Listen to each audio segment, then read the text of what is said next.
I think it's time to put up some championship pictures. Tim, how about throw up the Wrexham? Let's talk about it. Our boys are going up. They Let's are do it, going baby. up again, back to back. It doesn't happen often, but it's a wonderful time when it does happen. That the Wrexham is getting promoted to EFL one. They get the wins 6-0 versus Forest Green to do it. That's a statement win. Oh yeah. You have a I chance think to do it, your first chance to actually like lock in the promotion, and you win 6-0. And granted, it's a team that's not nearly as good. So I mean, this is great. This is awesome. This is what happens when you get competent ownership. This is the theme of the episode: is competent ownership leads to good things. yes, So absolutely. Absolutely. I'm curious though. I mean, obviously I'm excited, elated for Wrexham and the city and the fans. They, like we've always said, they're kind of our version of the Oakland A's, but with an actual ownership. So happy for what them. we could have been, what They could could have have been. been, what Yeah. could have been. Yep. Yep. Um, I don't even really care to tell you what the standings are. Obviously, they're in second. They play against Crew Alexandra next week, and then the end the season they actually play the number one team, Stockport. Mathematically, not that the Wrexham cares or Stockport for this matter, since they're both going up, but Wrexham could take over the number one spot. Say Stockport loses this Saturday and Wrexham wins, and then they go to the matchup at the end of the season here, and Wrexham wins that. They could be the number one team. So They I could get don't the think. EFL2 trophy on their way up Yep. instead of the second place. Yeah, I don't think either one really cares, to be honest with you. I mean, getting up to EFL one just means more money. I am curious though, and I'm gonna look into it more. But obviously, Rob and Ryan started a corporation or a company, I should say, to be able to buy this team. And when I looked at it, they're running in the red. Like they've been running in the red since they took over the team. They bought the team for $2 million. Roughly, an EFL one team hovers around like 20 to $30 million, and I would imagine that Wrexham's probably worth more than that, given the notoriety of the two owners and just the global uh, oversee of the team as a whole here.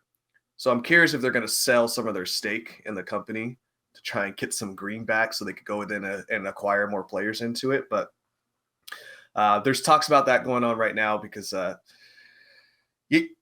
much as they would love to continue buying all these players, they've already come out and said that they cannot afford championship players on the budget salary that they're currently running right now. So, like Vince and I were saying, for them to be middle of the pack next season, I think is a win. Um, the only Yeah. way I could see them being higher echelon is selling stakes of Wrexham to private investors in order to get an influx of cash coming in that they're not gonna be able to get the money they need getting into EFL one. So Yeah. So for now, I think like we said, we kind of saw them as a mid-tier EFL1 team, and that's what they'll have the chance to be this coming season. So that's great. That's where you kind of like that's where the talent level is of the team, and I think if you're able to be in EFL1 and stay there for a couple of years, you start to see what your actual operating budget really is, and then you can go from there and try to attack the player acquisitions and stuff like that yeah, appropriately. the Because you don't football want is to run supposed to be afoul of the rules of I think you can only like spend 105% of what you take in or something like that. Like there's correct. really strict rules. We talked about it a few weeks ago. A couple of premiership teams are in big trouble for breaking those rules during the COVID years. So Yeah, I think yeah, so the European Football League it is set up for not fast promotion. The way that it's done, I mean, you just are going to be financially ruined if you try to keep going at the pace that they're going. So, um, yeah, as back much to as I back would love, promotions is that's about it. They're not gonna they're not getting promoted again next year. The rest of these teams are just too good at this point. yeah, and they won't be able to have a talent level to keep up. So, if they do, I mean, that'd be amazing. But quell your expectations for next season. That's right. Yeah. Middle of the pack is just fine.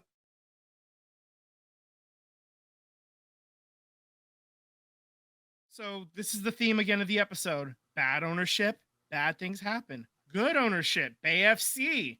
They get a win at the very same ballpark, the same soccer stadium. A day later against Seattle Reign, they get the win 3-2.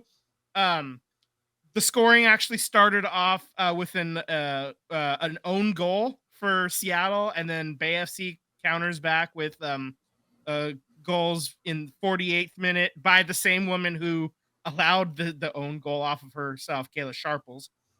And then Alex Loera from 58 in the 58th minute from about 25 yards out, an absolute piss rocket rifle into the net. And then just a couple of fun notes about that about this match. Both teams had a goal taken away via an offside call, and then another goal for Oshawa was disallowed in the 94th minute for a handball near midfield. She basically controlled the ball with her hand and then took it all the way down and scored, but they went back and looked and it was disallowed. So just a lot of excitement and late excitement too. So if you're looking to get into soccer, women's soccer, especially NWSL Chaos League, man, this is a lot of fun to watch. Do you think Oshawa is probably going to fight for being the top goal scorer in all of this league here? I mean, she seems to have her name on the board almost every single game. She was. I actually heard the stat watching the game yesterday.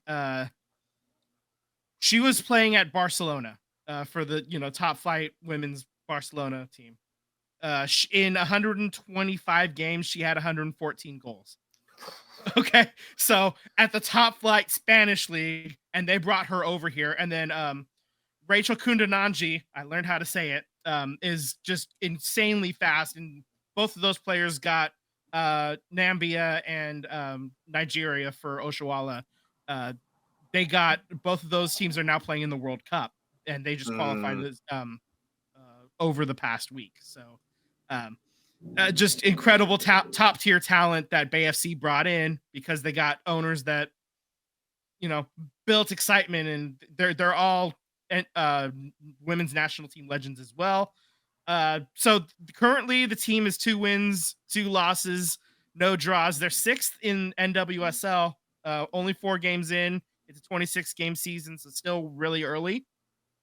But also the top 6 make the playoffs. So, it's going to be like this all season. There's going to be a lot of goals scored, both for and against.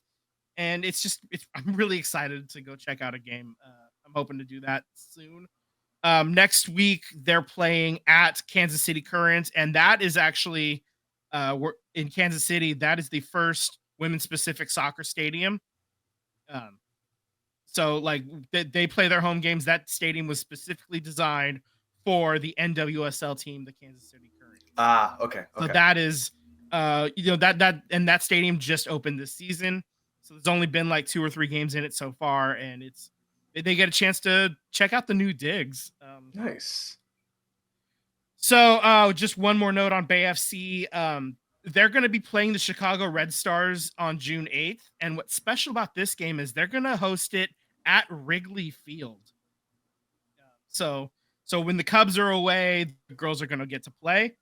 It's going to be the first time NWSL match is going to be played in Wrigley.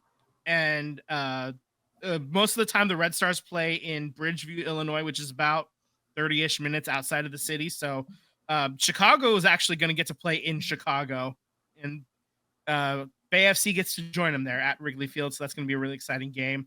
The stadium holds 41,000 and change. So probably going to be a highly attended game. Normally, because the stadium is so far, they have a little bit of trouble drawing fans just to get there. So just being in Chicago proper, that's going to help a lot too. So that's going to be really exciting. We're going to get to see how many people show up.